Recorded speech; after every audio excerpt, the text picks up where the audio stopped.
Chrome tab search. It'll make your life a whole lot easier. That's what we're talking about today. Hi, this is Frank Buck, and this is the place to be if you want to get organized and make it look easy. I want to show you something. Okay, here we go. It's let's see, it's this tab. No, it's not that tab. It's on this tab. No, gosh, not there. Oh gosh. Let's see. Maybe it's on an entirely different window. You ever feel like this? You got so many tabs and so many windows open that you can't find anything. There's a simple solution, and it's called Chrome Tab Search. For years, we've had these icons where you could close a tab, where you could minimize a tab or maximize a tab. But here's one more, this little downward pointing V.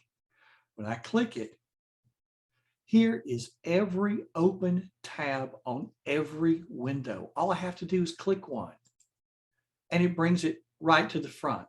Let me try another one. Bam, and there it is. And I can also close them from here. Click the V, and let's close that one. Let's close that one. Pick any one I want to view.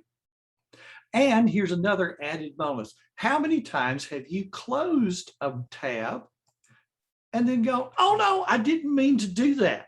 Now there is a keyboard shortcut that I've used for years, Shift-Control-T, that brings it back for you if you remember that keyboard shortcut.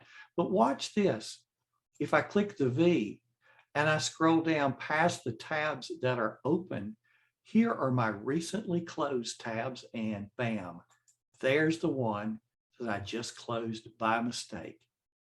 Chrome Tab Search. It's nothing that you have to download. It's probably automatically there for you already. It's that little V in the upper right-hand corner.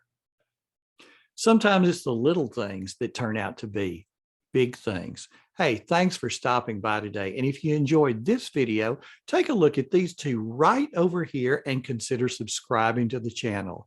This has been Frank Buck, helping you get organized and make it look easy.